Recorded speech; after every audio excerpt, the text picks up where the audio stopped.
myself now.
Okay, hello everybody.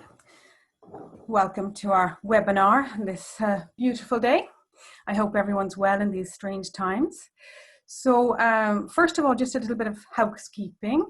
There's a Q&A section there, so don't hesitate to put in any questions that you have along the way, but I won't be looking at it until we get to the end, the Q&A section of the webinar at the end.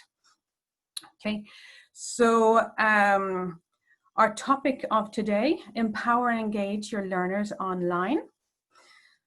So, well, at the moment in these peculiar times, we're searching for ways to make our online courses more attractive and interactive for our learners. So many people have turned towards the options of pre-recorded web videos or webinar tools such as Zoom.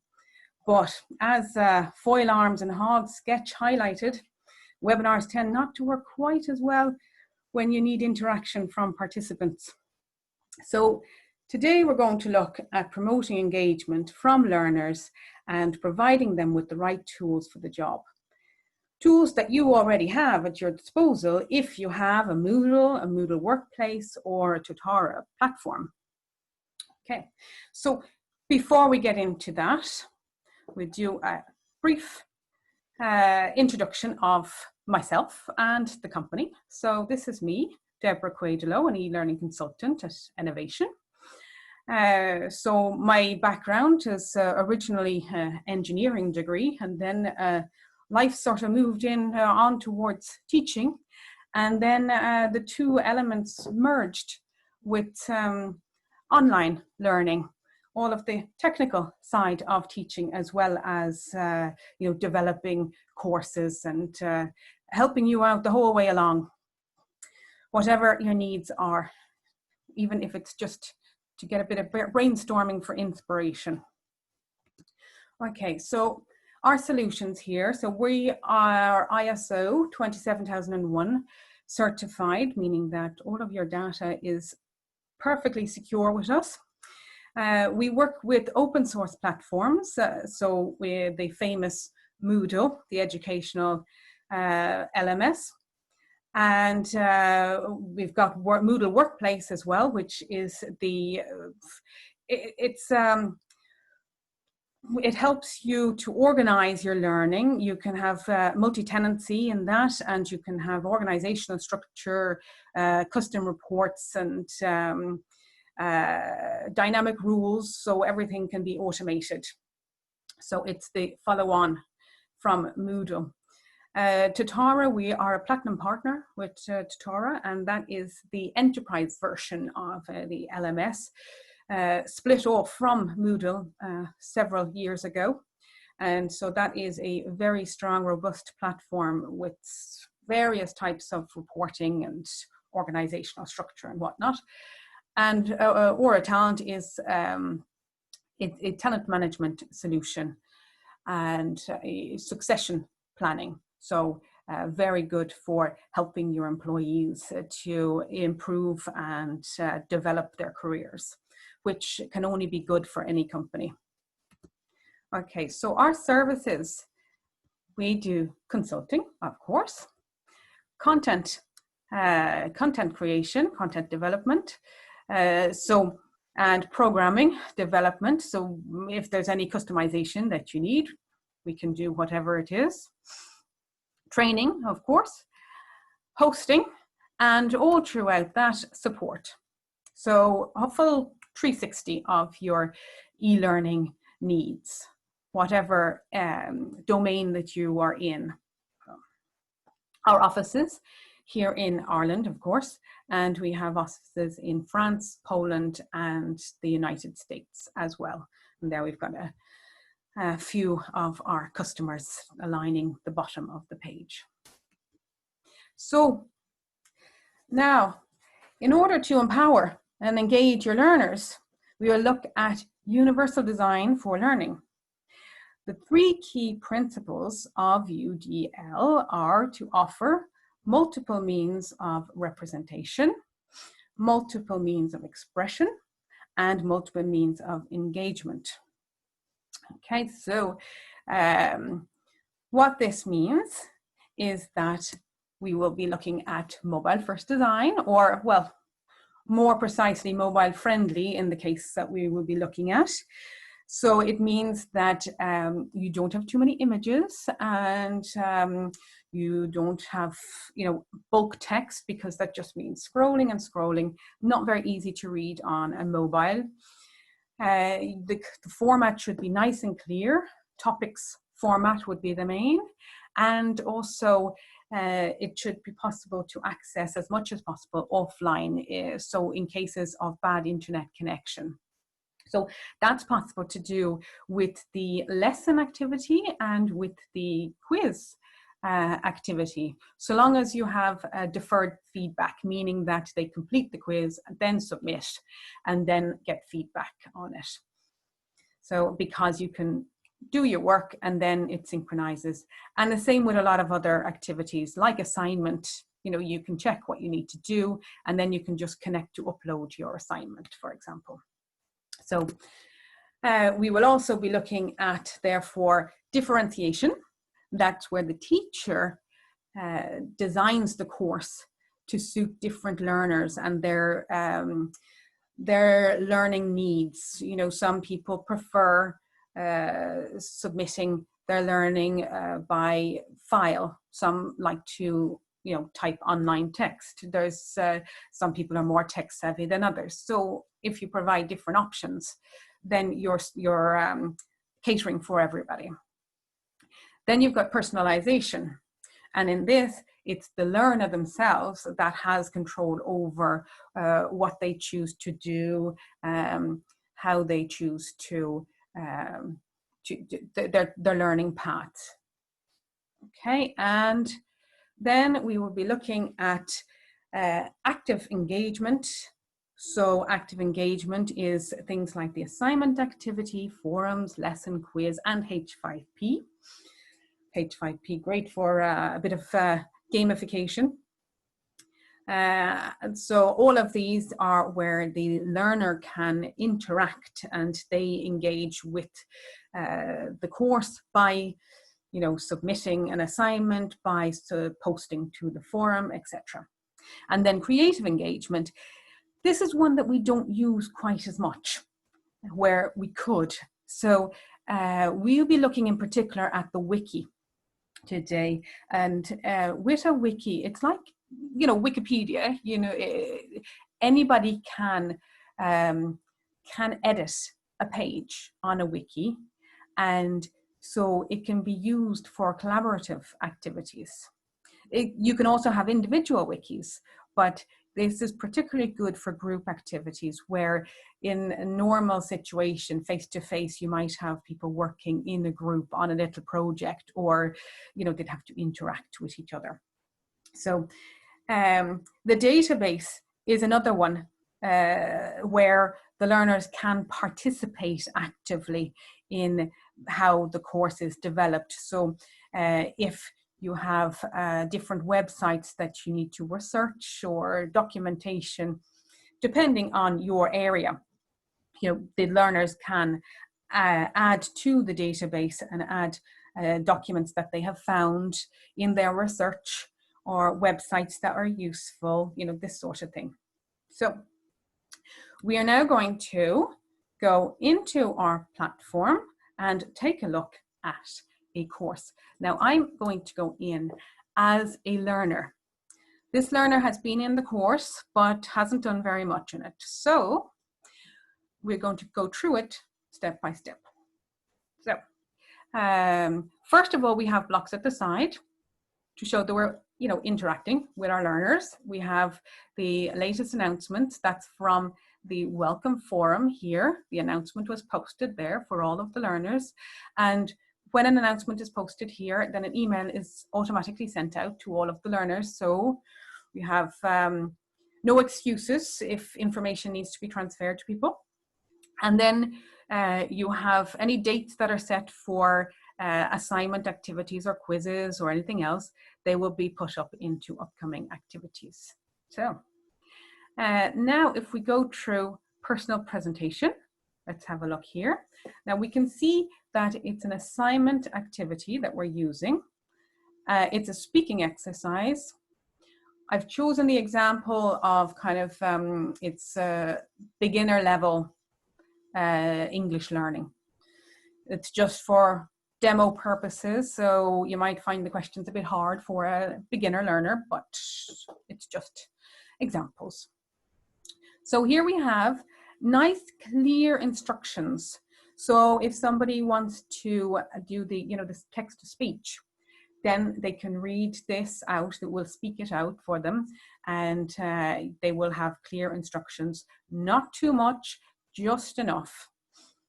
Then we have 2 PDFs that will show the full instructions as to what they have to do and a question sheet. So if they download the PDF, I will try and open that with the,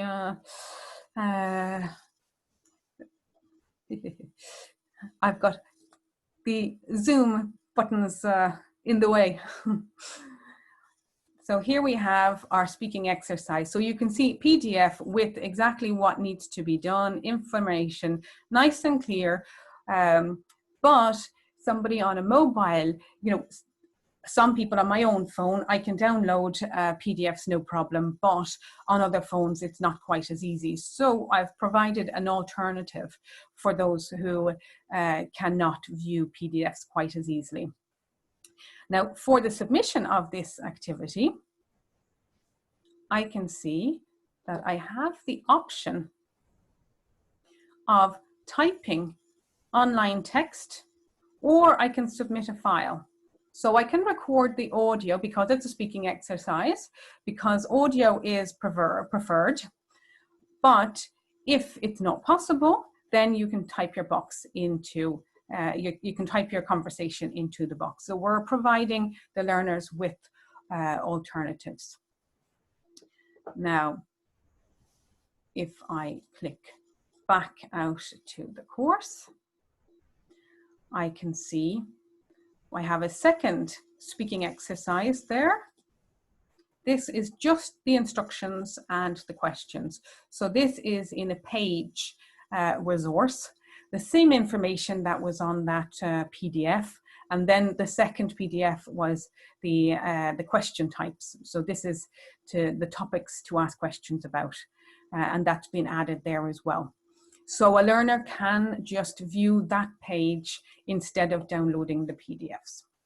So we're giving the options.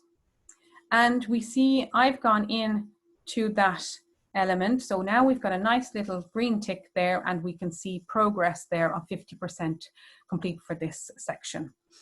I haven't submitted to the speaking exercise, so that's not marked off as complete. So we can see a nice progression, a nice clear layout to the course with progression showing. So that's good for mobile as well. Nice, simple layout, nice, simple explanations of what needs to be done. No extra imagery to take up space. Okay. Now, in the next section, past simple. Again, we've got the differentiation between the options. We've got we can learn our lesson via the written explanation. We have this choice. This is a lesson activity. So the lesson activity is actually quite powerful. You can set a time limit to, how you must spend at least, 2 minutes in the activity, or you can have branching. So like a tree, and you can send people in different directions depending on how they answer. You can have this interspersed with various different question types, multiple choice, true, false. There's a selection of about 5 or 6 different question types you can use. In this case, it's just the explanation. So that's all that we are showing in it, and the requirement is to reach the end of the lesson.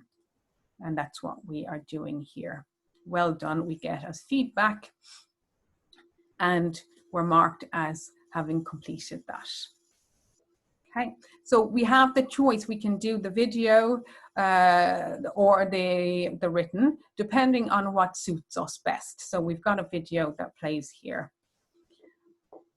Okay, and then once we have done that, once we've watched, or we've either read the written explanation or watched the video explanation, we then get access to a simple past knowledge check. Now this one is very interesting. We've got here, it's a knowledge check. Nice, simple explanation. I think an explanation to your learners is important to help them along. So you can attempt each question until you get it correct.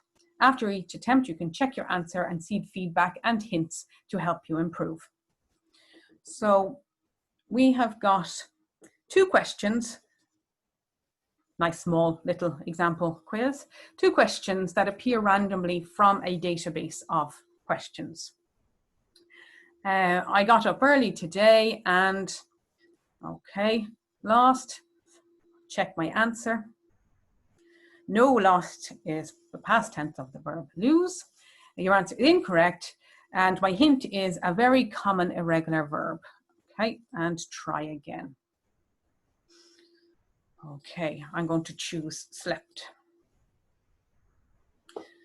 No, past tense of sleep. You didn't lose anything. You've already finished sleeping. So we have different hints for the first time, for the second time, and feedback for each of the answers. So you can really customize this and help your learners, to improve. I'm choosing had. And I've got yes, your answer is correct. Try another question like this. Okay. And now we've got a different one, same choice of answers, but it's a different question. So, you can really customize your quiz. And then we've got the third question, the last question of the quiz is, this question is optional. Now there are 0 points for this question, because it's optional, but it will help the learner to provide their answers to the quiz in the way that suits them best.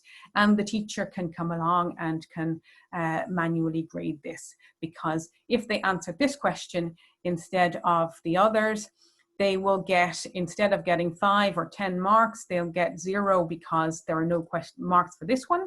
So therefore the teacher will be able to see who has answered the manual question and who needs grading.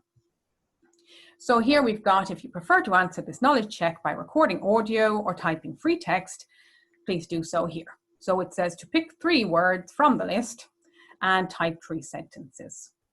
So there we go. We can either type the 3 sentences or we can submit a file. So this is, of course, optional, but you can see how a quiz can be used in lots of different ways, not just, 10 multiple choice questions, you answer them all, you submit, and you're done.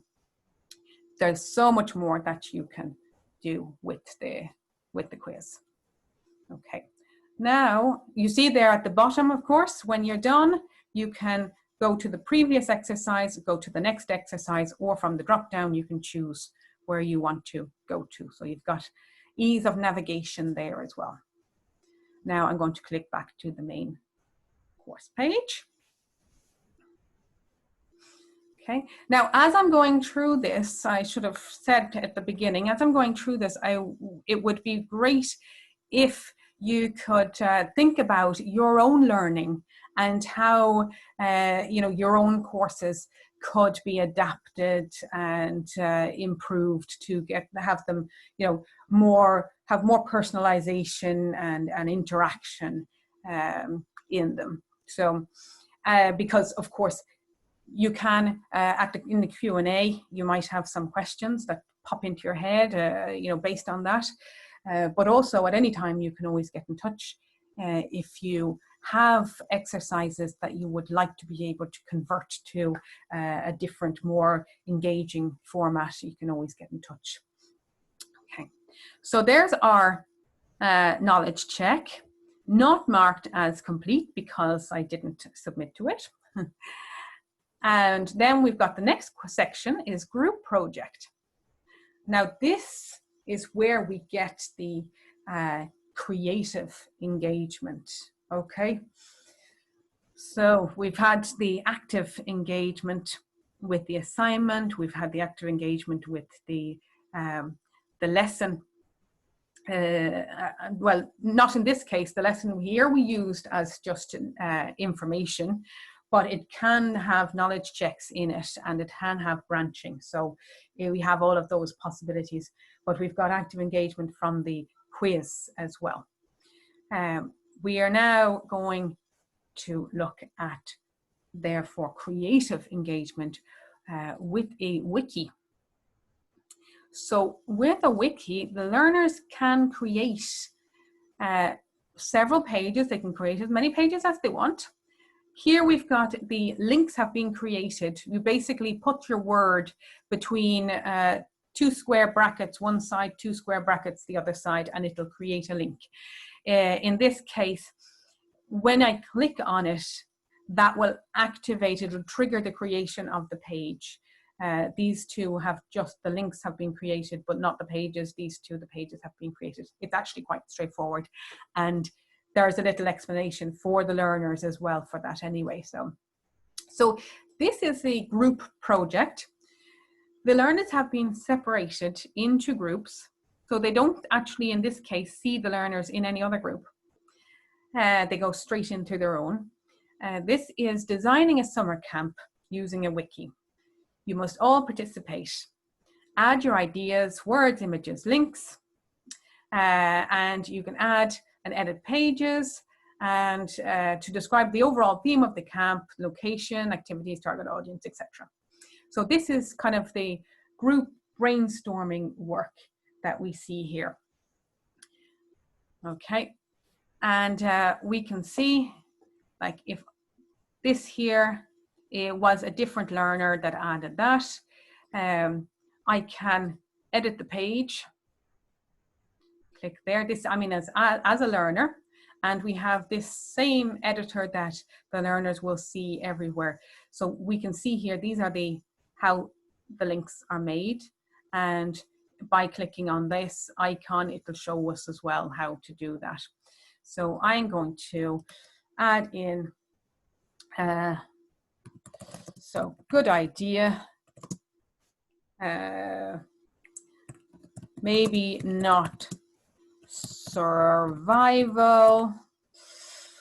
more just adventure. Okay, and then I save. Okay, and because we're working as a team together, I can see then any comments that were added. So this is by the teacher. Good start there, Barry. That was the one that did the first one. I can see the history of changes. So we've got, this is me, Anne, and I can see the difference between the different versions, and I can see what Barry did before. And I can see a map of the pages. So we can see the pages that have been created are the overview, the team, and the location. And then we can have files if we want to upload any files as well, then we can do that. So the team can all edit the pages, and they can add audio, add images, add video, because they have that HTML editor available to them. So everybody can participate in the way that suits them best. Okay. Next activity in this section is the presentation choice. Again, this is where the learners have control over how they engage with the course.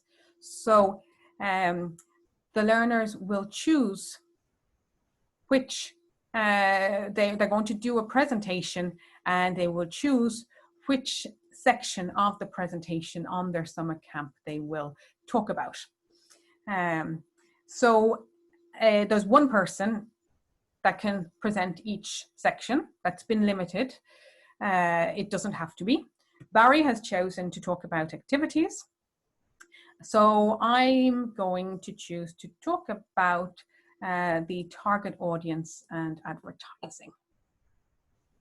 So my choice has been saved, and there I am, target audience and advertising. And now I can click directly to the forum where I will be providing my presentation on the section. So even though this is group work, the actual presentation done afterwards is section by section. So the learners can work together, but if they don't work well together, you might have one that's not, doing the job properly. So the others can just continue on with their section of the project and present that, and they will be graded on their part of the project. Okay, so if I click then, it's the forum, summer project. So after you've completed your group project, each group member must present one element of the summer camp. We've got the 4 elements there. And the presentation should be audio recording by preference. If this is not possible, written presentation is allowed. Everyone must post at least one comment or question per presentation. And we've got Barry that has said that he'd like to present for the activities, and he'll present next week. And I can then click discuss this topic. I've chosen for this to appear as a blog format. There are various different options for forums, and in this case, a blog format seemed to be the most suitable. And I'm going to click reply on this one and say, great, Barry, I've selected, what did I say, target audience and advertising. Okay, and I submit. So there we go. We have our group conversation. There we go. And then I will submit to that, but because you can see there, when I click reply up, I have, there we go. If I click on advanced, I have this same editor that we see a lot of in a lot of places, where I can add images, I can add video, I can add record audio. So all of the various different options available, and I can just upload a file directly if I want to record myself separately, which most people will want to do, record myself separately and then upload. There you go. So now we've seen a lot of different, ways of getting people to interact and engage, and can be in group or can be, they can actually work on their own, even if the preference is to work as a group, but they aren't prevented from continuing. There's also, of course, the whole, active engagement, creative engagement and whatnot, and, getting people interested in the course. I've added the famous H5P.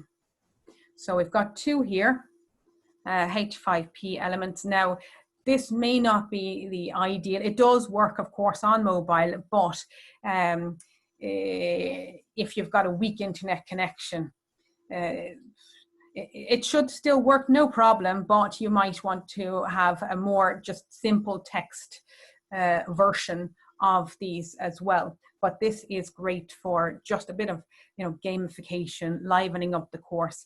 Very easy to create these H5P elements. I've just made a little simple one there. So I can expand this into full screen. And this is just the intro page. Now I've got, this is interactive video. I've slotted into a presentation. Okay. So it'll play our video. It's all about food, and we can prevent skipping, but I'm going to skip ahead. And we can slot in questions like this into our interactive video. I've just added one, but there's lots of different ones: multiple choice, single choice, drag and drop, drag the image, drag the word, various different options. So here we have our answer. Her favorite restaurant serves Syrian food. What's your favorite kind of food? Okay. My favorite food. And I'm going to skip right to the end of the video and submit my answers for that. I move on to the next page, where I have added in a nice little knowledge check, which is a drag and drop of words. So I like what food, any kind of pasta, Italian. I'm going to put in the wrong answers purposely so that you can see. I check, these are wrong. I'll try again. You can give the option or not to show solution or try again. So Italian food, I like sushi because it's really healthy. I'm vegetarian, so I like vegetable curries. Hungarian or Estonian dishes really warm you up. And I check, and I've got 4 out of 4. And then I get to the end page where I can see my answers submitted. And those scores will go to the course grade book. So we can see that there. So I'll reduce that down, and I can either go straight to the next interactive question, or I can go back to the course page here. And then I've got the second one appearing here. In this case, it is countries and dishes, and we can put in audio in here. So sushi. There you go. I don't know if the audio of that plays on Zoom because of my own audio. I don't think it does, but sure, you'll have to trust me that it plays audio there. Then I turn it around and I see Japan. Then I can move on to my next question, and again, audio with the image and turn, and pasta with the audio and turn. So, and I've got the retry button if I want to. So that's just for knowledge. So in the first one, I'll have the completion condition as a pass grade, that you need to gain a pass grade. And in that one, the completion is just that you need to view it. So in each case, you will of course set different completion conditions for it to be set automatically. The user doesn't have to tick any boxes or circles. They come in automatically. So we can see there, this section is 100% complete. So the user has a nice, clear, step-by-step structure to the course. There is minimal imagery because it, the layout makes it look quite nice anyway. So imagery isn't always necessary, and you don't want to take up space on, if it's mobile or tablet that people are working on. You don't want to take up space unnecessarily. If you do have images that are necessary, always make sure that you have a nice description in there. Same for videos, just in case someone has a bad connection and the image doesn't show, or the video doesn't show. So for example, here, this is an image that I've added into the page. So if that doesn't show, I've got a description of question topics for that there.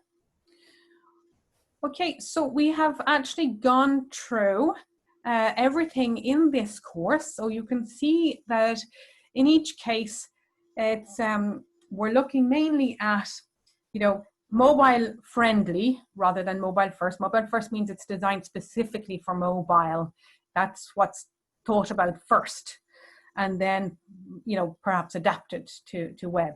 But this is mobile friendly so that you have the options. And we have a differentiation, giving choice of submission of assignment activities, or how you want to learn about the past simple, or how you submit to the quiz. We've got personalization with elements like the group project with the wiki and the choice activity, how they choose to participate. They can choose their presentation area as well for when they present in the forum. Then we've got active engagement using the assignment, the choice, the forum, the quiz, the H5P, and creative engagement with the wiki.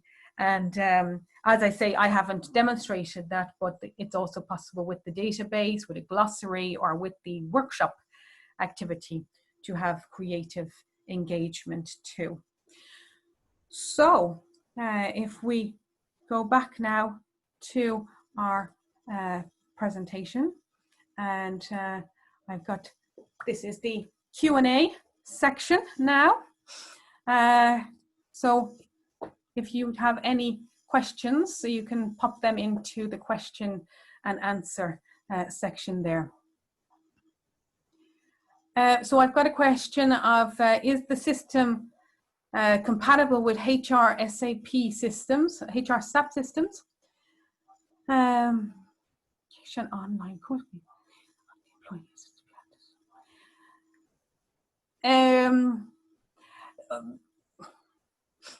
There's a lot of integration with HR systems. Now that wouldn't specifically be my domain, so I would have to get back to you on that. And I can see you've got your name in there, so I will make sure I take a note of that.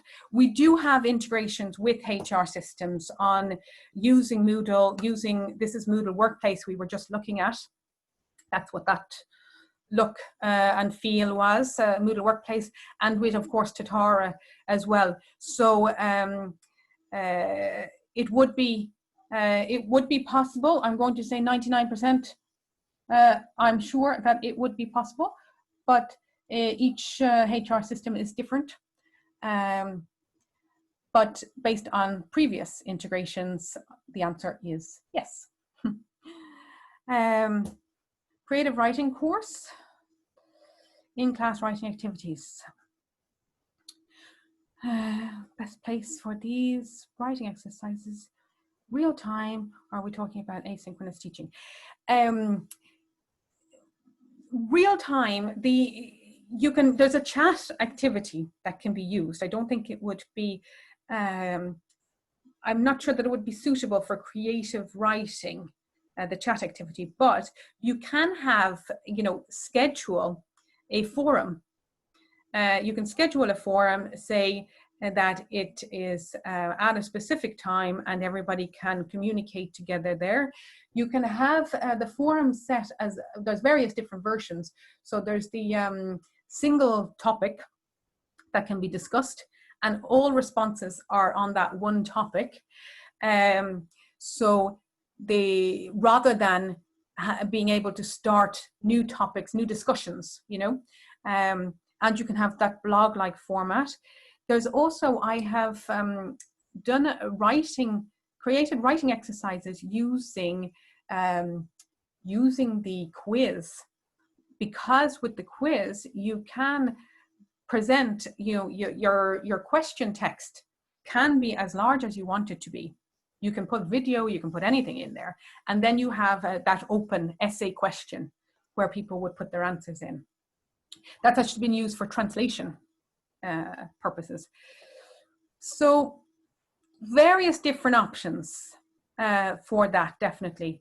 As you say, creative writing, so a bit of creativity is required. There are lots of options.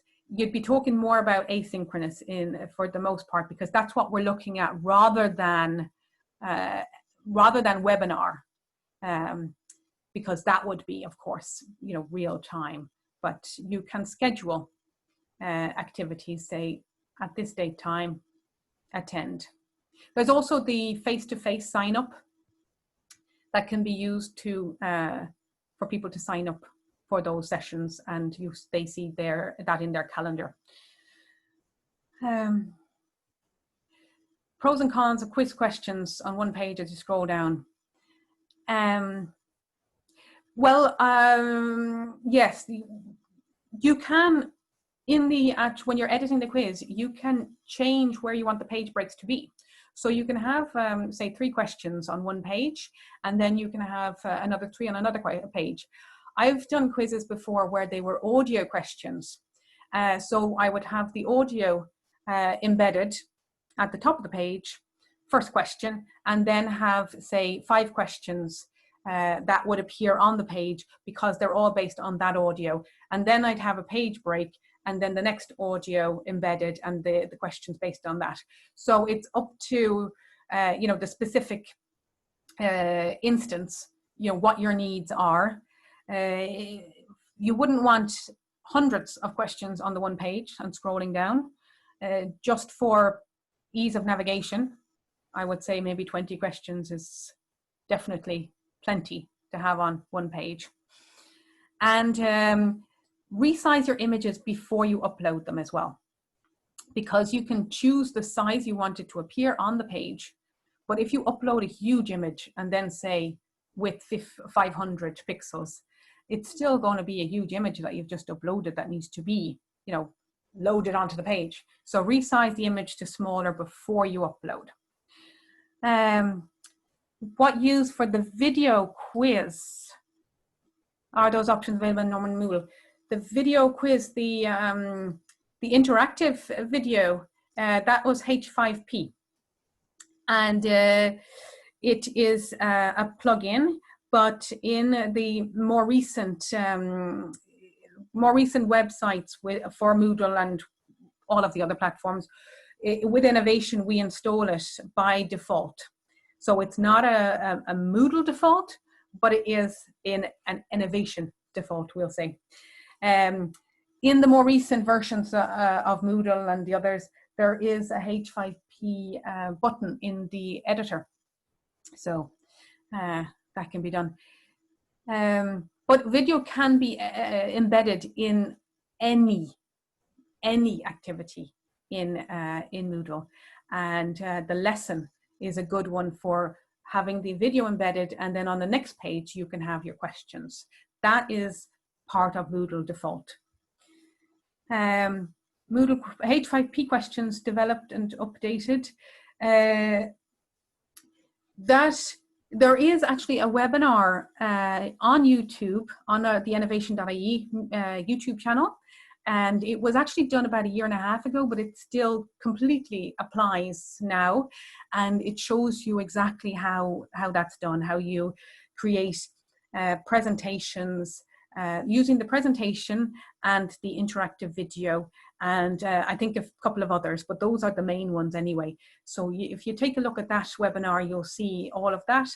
And also h5p.org is their site if you want to see examples of different versions of H5P. Moodle Workplace, yes, it is a separate platform.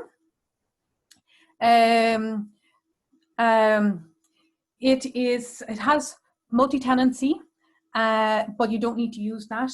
What it's great for is that it has organization structure. You can have positions and departments, and you can have custom reports, and you can have programs, so sets of courses and certification, recertification, and all of this done using dynamic rules. There are actually 3 webinars, 3 webinars on Moodle Workplace on our YouTube channel. Again, it's if you search for enovation.ie, there are actually several companies called Enovation. I thought it was a very unique title, but turns out there are a few. So if you type enovation.ie, then you'll find us immediately and you'll see those 3 webinars on Moodle Workplace. Benefits of providing the learner with optional questions with no points. Because if the optional question has no points, it means that a learner that answers the questions that are automatically graded with points, it means that they will get their, their pass grade, or they'll get 100% for that quiz, and they will be automatically marked as complete and they can carry on. So therefore, for those learners, that optional question makes 0 difference. For learners that, if they have difficulty with, typing on screen, or if they have difficulty manipulating the mouse, or, anything else, it just totally depends on your audience of learners.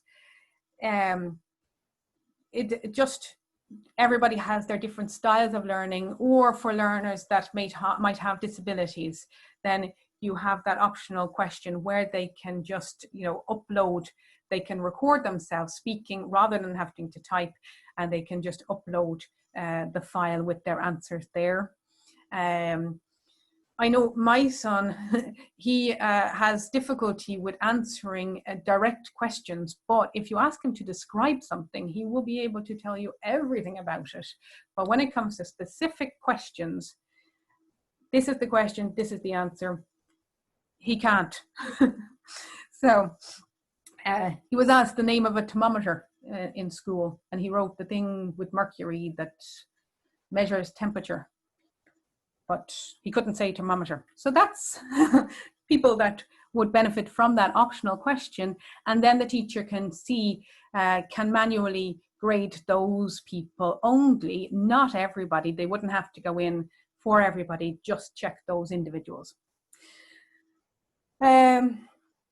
Personalized courses to students. Currently use course page per student. Use a course page per student and container courses to each student to give student-led and personalized learning. What would this work in? How would this work in this layout? Okay, I'm not sure if I fully understand, but what comes to mind is that wiki. I've used it as a collaborative wiki, to get interaction, engagement. But you can use a wiki as an individual wiki as well. So each learner would have their own wiki. So it would be an individual page, or they can add, using those double square brackets, they can add extra pages, and they can work away, and then the teacher can come in and can comment on the work that they're doing. And so that would be what immediately comes to mind in that case. That's for Nicole.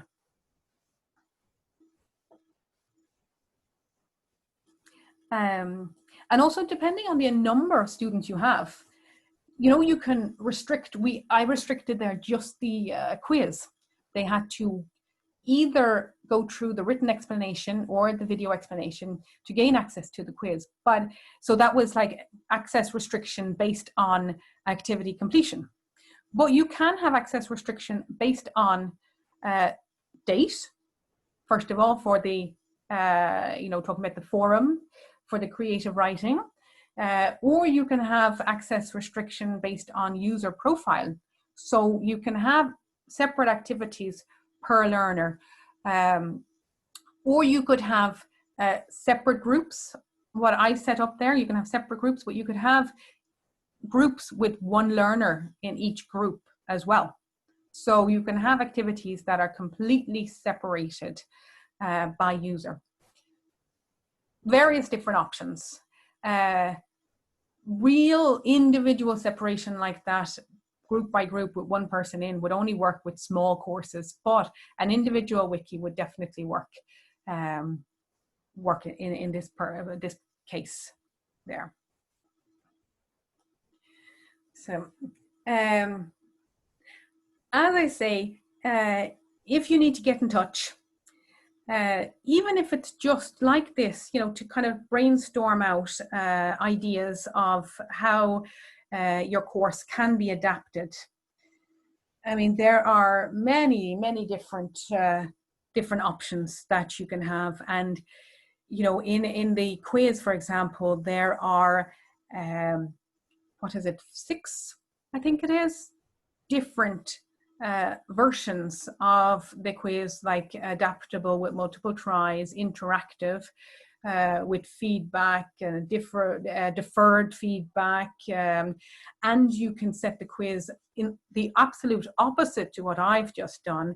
You can set the quiz to prevent browsing, to have a time limit, to require a password, and to, you know, you can prevent them from seeing anything after they've submitted. They just submit and they don't see any feedback. They don't see their score. They don't see their marks. They don't see anything at all. You can, you know, go either end of the spectrum.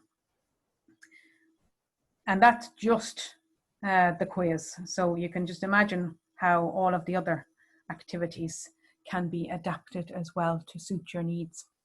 So I think just as I was developing this webinar, I was thinking that it would be great to have one that would be from the teacher point of view, giving the teacher different options for grading the students and reviewing their work.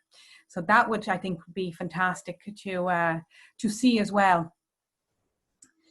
Okay, now I think we've done with the questions. So I'm going to move on to my last slide here before I say goodbye, just to tell you all about the Moodle Educator certification, MEC. It is available, the MEC program is available through Enovation. So our team has been trained and certified by Moodle HQ to facilitate these courses.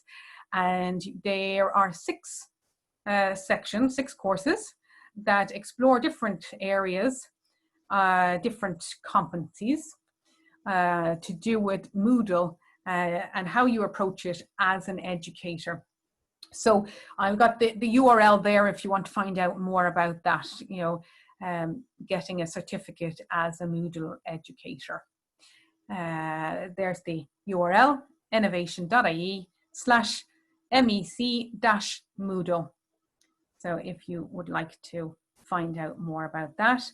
And of course, for myself, the email address is deborah.quaidelo@enovation.ie. So you can get in touch if you have any questions at all about redesigning your courses or ideas to help you to improve your courses, make them a bit more engaging without necessarily turning to things like pre-recorded video or Zoom. So, and do of course check out that foil arm and hogs video. It's very funny. Okay, so I think we are done for today. So I am going to say goodbye to everyone and thank you so much for attending the webinar today.